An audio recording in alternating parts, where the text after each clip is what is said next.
Alright, what you see here is a Hunter Comfort Breeze ceiling fan in white and bright brass finish. Got this fan from Mark Wilson about 3 years ago now, around May time of this year. He gave this fan to me for free the second time we met up, and he gave it to me, it's a very sentimental fan to me, since it's basically one of the first fans I got when I really started to actually collect fans, not just get a fan or two every now and then. Because when I got the Hunter Bay Clarkson and the two Kodak Regencies, when I was already doing YouTube, those are just fans I got for the purpose of installing, not just to have for the collection. So this is this fan was one of the few that really started up the collection basically in a way. So yeah, fans from the second quarter of 1991, and the fan is not in the best shape. On camera, it looks to be in good shape, but if you look at from the distance I'm in, quite a few. The brass finish is definitely beat up. The blades are not in the best shape. The bleach oak side of the blades, or actually in Hunter's case, the Pickled oaks blades are in a lot better shape. The white side of the blades are pretty beat up. The motors and bearings are shot on it, so definitely needs new bearings. And yeah. And also the brass is rusted up here and there in some areas. But so definitely a nice classic Hunter fan. And here's the Hunter logo. But yeah, it's a nice fan. Even though it's not in the best shape, it still works pretty well for the condition that it's in. When it's running, you don't really hear that much of a bearing noise. But still, you can still hear, but not as bad as it is without the blades on it. But it still performs just well. It moves a good amount of air, as if even though the bearings aren't not in the best shape, it still performs like any other Hunter would from the 90s. So yeah, I'm going to go ahead and start fading off on low.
But yeah, definitely has a nice slow speed to it, or low speed more specifically.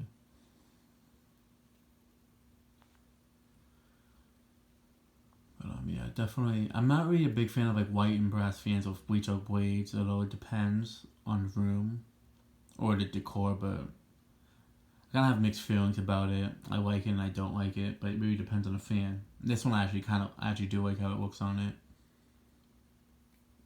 But it really just depends on the fan and such. Because this fan is visually looking, I feel like it looks alright on it. There's also some motor fans I would see back in there, white and brass had bleach oak blades. So it's a nice touch to it. Alright, now I moved up to medium.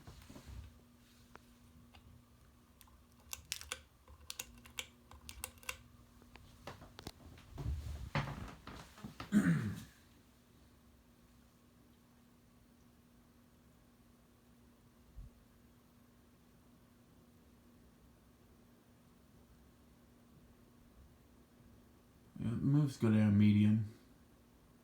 One of these, I'm definitely going to replace the bearings in it at some point. But it's more a fan that's just for the collection, so I don't really seem. I do need to I do want it to be in better shape, obviously, but I just always really install it somewhere in the actual living area the apartment or house for and such. I really don't see myself like doing like a major restoration on it, but who knows? It always could end up being a fan I install somewhere, so that's definitely a reason why I want to fix it up. I mean, it still works. It just needs a little bit of touching up. It's mostly the bearings that are just messed up on it. The rest of it's much easier to switch out and such, but the bearings are like, I mean, who knows? It might. I have other fans that are even louder than this, and like the Hampton-Bay St. Vincent 2, that one definitely is a lot louder.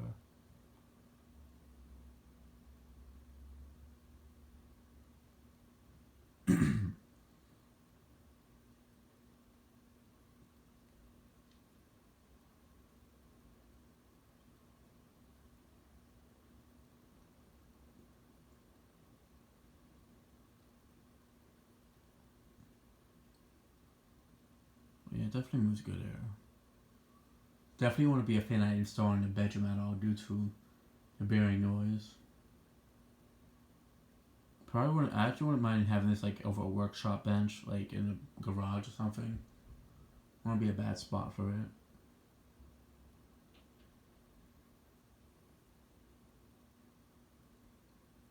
But yeah, it's a nice fan for the collection, especially white and brass. Is something you don't really.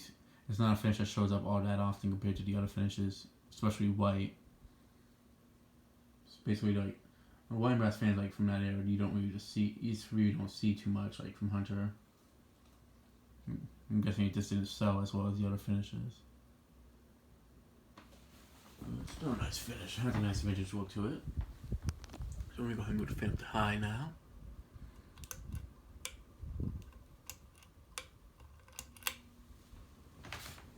It's definitely a fan I can see being installed in the kitchen. If I was to put this up in the kitchen though for lighting, I'd possibly use like a low profile light on it. That's just me. I possibly would put something else on it.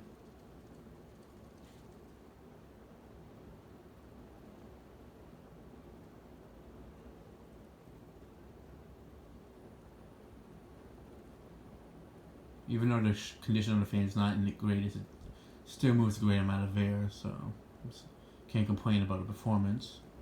I really can't complain about it when the fan still works fine.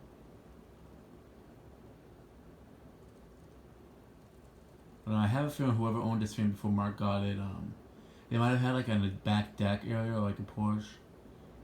I'm not, because it is a bit rusted, so that, but the blades aren't like moistened up, but it's not like rusted all over the place, so it has sort of been like somewhere that like there was a decent amount of moisture coming in, but the other thing is it was pretty dirty inside the motor housing, like extremely dirty, and so it makes me feel like it was installed like some area that was maybe like a screen porch or something like that, or some sort of porch area that was like had like windows, but I don't know. It definitely was like on a farm from where I think that's where he got it from, like a farm or something like that. But I don't remember. It's been a good few years now since he told me about it. It's still a nice fan though. Definitely one I'm never getting rid of due to it being like one of the first fans I got as a fan collector, not a fan enthusiast. So yeah, it's also the one that really started up the collection, so I have to hold on to it for that reason.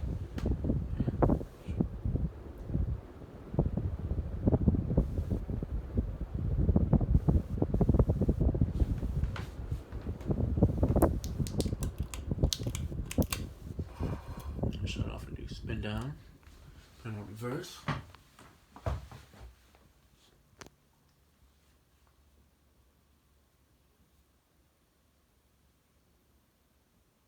It's definitely a nice fan, honestly. And it's also 5-blade comfort beads have like only sold like a good late 80s, early 90s, so they really weren't around for that long. Like Passport 2 was being sold, for example, that was like sold basically for the whole entire throughout the 90s altogether. This one was only around for like a few years, so it's a little bit harder to find. Not saying it's rare or anything uncommon, but just one that you don't see as much, basically.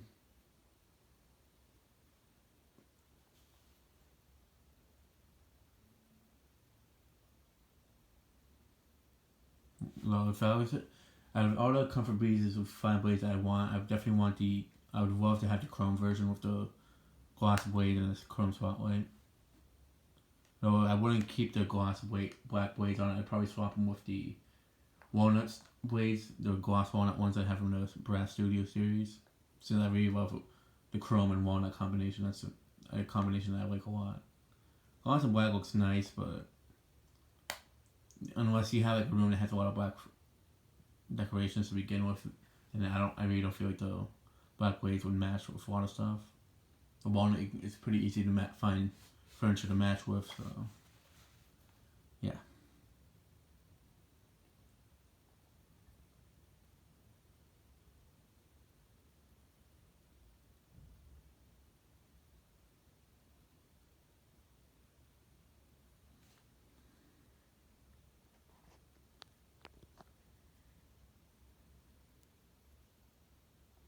Alright, so complete stop.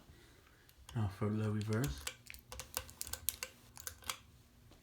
And after the video, let's disassemble and put it back in the basement.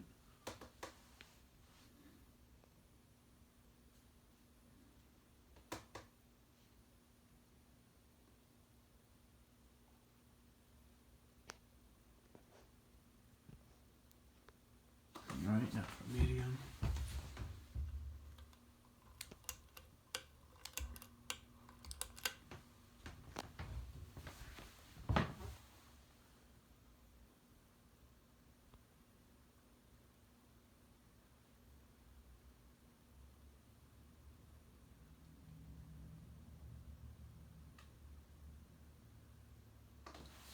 Alright, of course you can hear the bearing sound.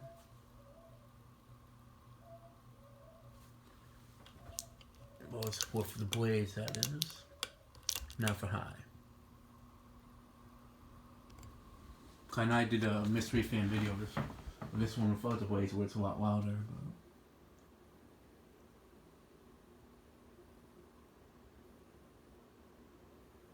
Let's go down in reverse. Alright, now to shut it off. And that'll be it for this video. Thanks for watching. I hope you enjoyed and stay tuned for more videos to come.